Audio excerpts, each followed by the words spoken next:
Bien, entonces una llamada indeseable. Entonces, perdón. Entonces, lo que dice la ley de Einthoven es que si yo sumo el potencial de la derivación uno, ¿dónde estás? Aquí, ya. Si yo sumo el potencial de la derivación uno con el potencial de la derivación 3, puedo obtener el voltaje de la derivación 2. ¿Sí? Y esto basado en este triángulo de aquí, ¿no es cierto? Como ustedes ven, cómo se distribuyen las corrientes alrededor del corazón, ¿sí? Esto a la final lo que me permite es conocer, con que yo conozca dos de las tres derivaciones, puedo obtener el voltaje de la tercera, ¿verdad? Eh, Teniendo en cuenta que la suma es algebraica, ¿sí? Que la suma es algebraica. Y entonces, como en el ejemplo que ustedes tienen ahí, eh, si yo conozco el voltaje de una y de otra, es decir, tengo 0,5 aquí más 0,7 aquí, es igual a 1,2, ¿verdad? Eh, y entonces esa es la idea de conocer la ley de Einthoven basada en el triángulo de Einthoven, que es este triángulo formado entre estas tres derivaciones bipolares. ¿Ya? Como ustedes pueden ver a la derecha de la diapositiva, más o menos es así como se registran los electrocardiogramas de estas tres derivaciones, de la d 1, de la d 2 y de la d 3, ¿sí? En donde yo veo una onda P positiva, un complejo QRS positivo y una onda T positiva, perdón. Y esto se repite en las tres. ¿Por qué pasa esto? Bueno, ya lo discutiremos un poco más adelante. Pero recuerden que la dirección de la despolarización del corazón, es decir, si yo empiezo desde el nódulo sinusal, esta despolarización se irá de derecha a izquierda y se irá de arriba a abajo, ¿no es cierto? Y entonces, todas las derivaciones que se registren en la misma dirección, es decir, que haya una migración de corriente hacia positivo de derecha a izquierda y de arriba a abajo, graficarán sus vectores positivos. ¿Ya? Por eso es que vemos como el registro de las derivaciones 1, 2 y 3 es normalmente positivo en este sentido. ¿Ya? Asimismo, tenemos dentro de las derivaciones de las extremidades que habíamos dicho, estas derivaciones unipolares. Las derivaciones unipolares están registrando la migración de la corriente desde un punto central formado por las resistencias de las otras hacia cada una de las extremidades. Bueno, ese punto central debería estar como por aquí, ¿ya? Entonces, yo tengo la migración de la corriente desde el punto neutro hacia el brazo derecho, right, ABR. Yo tengo la migración de la corriente desde el punto central hacia el brazo izquierdo, left. Y yo tengo la migración de la corriente desde el central hacia la pierna izquierda, foot. ¿Ok? F. Entonces, como ven, estas derivaciones unipolares registran la activación o la migración de la corriente desde un punto de resistencia central hacia sus extremidades. Como pueden observar, igual a la derecha están los electrocardiogramas de estas tres derivaciones. Lo que llama la atención es que aquí no se ve, pero la onda P, digamos que de esta derivación está así, ¿ya? Entonces, a nivel de ABR, P, QRS y T son negativos versus lo que sucede con los otros, ¿cierto? P, QRS, T, P, QRS, T, que son positivos. ¿Por qué sucede esto? Pues basado en el mismo principio, si yo digo que la corriente que va de derecha a izquierda y de arriba a abajo se grafica positiva, en este caso el vector de ABR pues se va de un punto neutro hacia la derecha y hacia arriba, es decir, va completamente en contra del sentido de la despolarización del corazón, ¿sí? Por lo tanto, se graficarán todas sus ondas negativas, ¿ya? Y claro, ABL y ABF tendrán cierto porcentaje de ondas negativas en relación a cómo se desplace el vector dentro del corazón. Entonces, así terminamos con las 6 derivaciones de los miembros y tenemos las 6 derivaciones precordiales. Estas 6 derivaciones precordiales se ubican igual como un punto central de negatividad, ¿sí? Dado por las resistencias de los miembros, y estas otras las derivaciones se colocan en el tórax dependiendo de qué es lo que yo quiera ver. Entonces tenemos B1 que se coloca en el cuarto espacio intercostal, línea, cuarto, lo borramos de aquí mejor.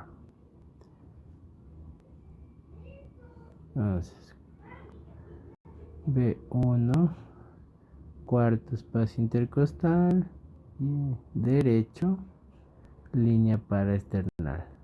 ¿Ya? B2, cuarto espacio intercostal izquierdo, línea paraesternal.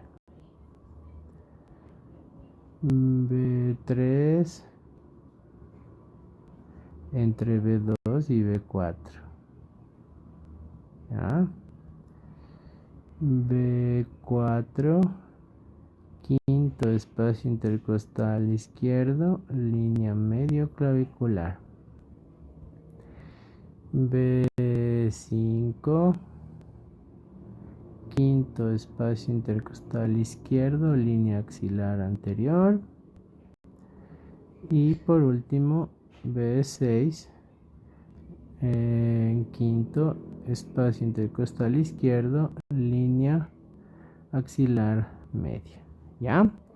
Entonces, así es como se ubican estas derivaciones dentro del tórax, ¿sí? Estas derivaciones registran exactamente lo que están viendo, ¿ya? Están por sobre el corazón. Y entonces, como verán, el B1 está ubicado primero más hacia la base y segundo más hacia ver el ventrículo derecho, porque es la parte más anterior. Por lo tanto, como está más hacia la base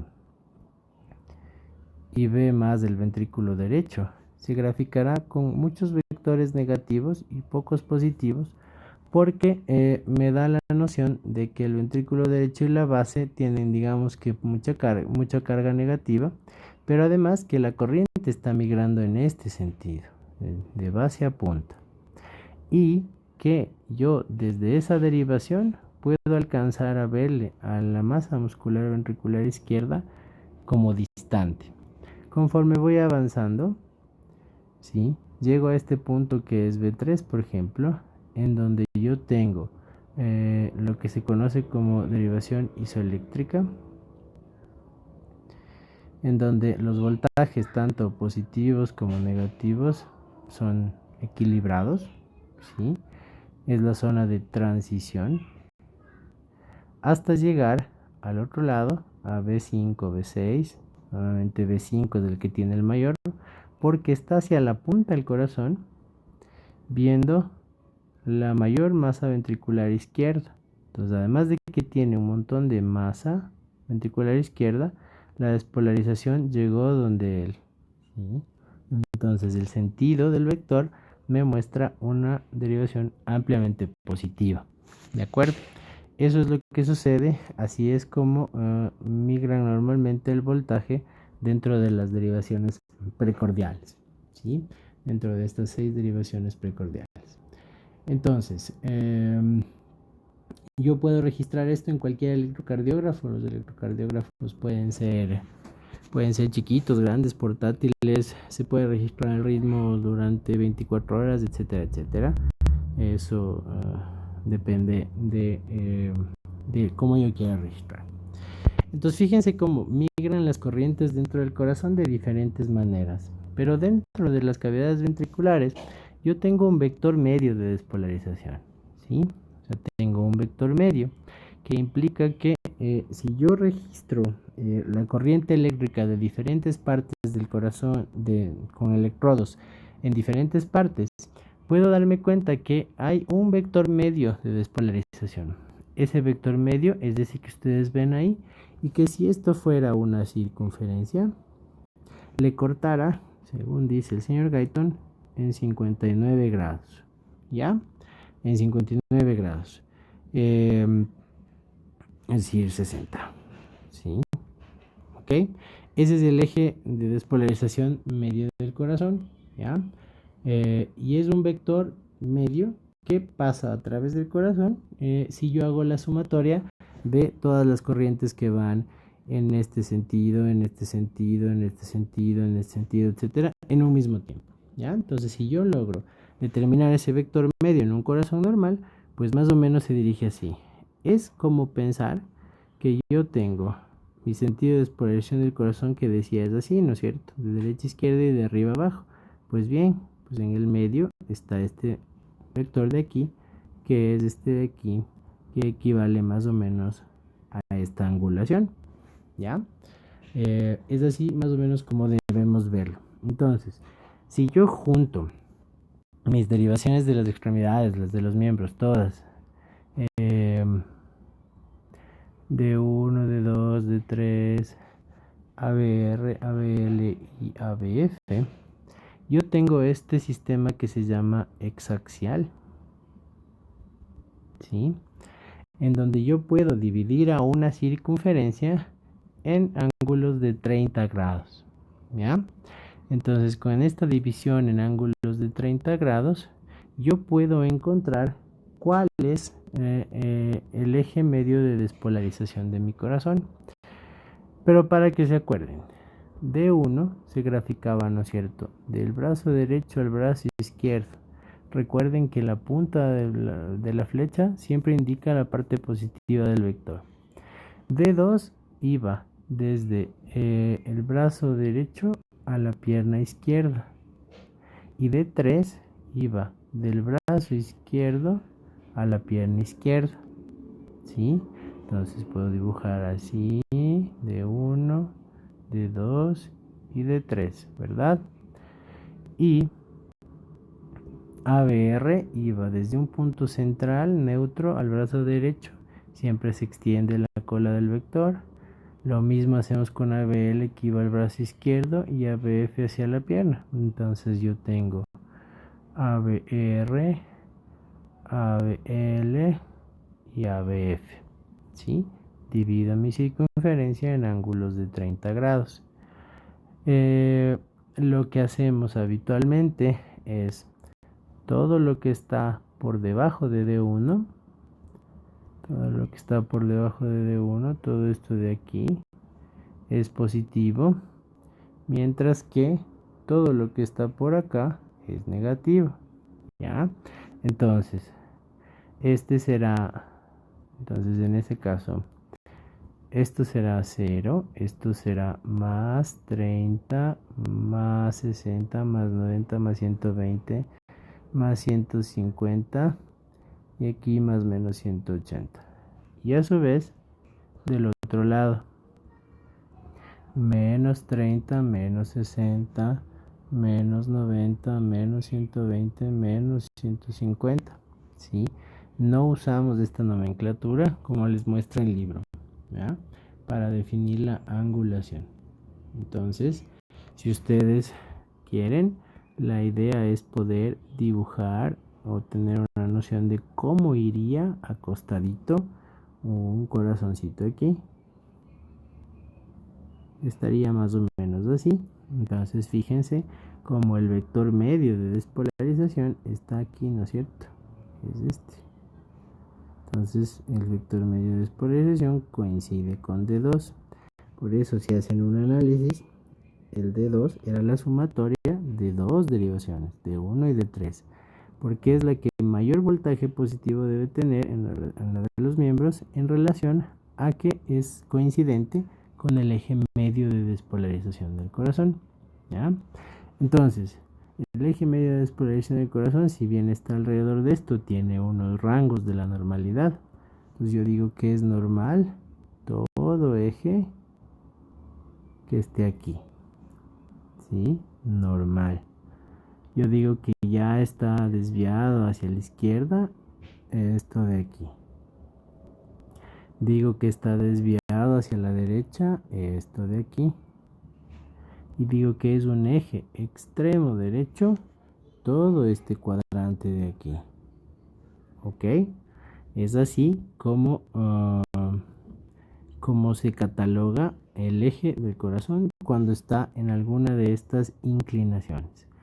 Trataremos de hacer en clases alguno que otro ejemplo para poder entender cómo se calcula y cuál es el sentido de estar observando esto. ¿Ya? Entonces, como ven,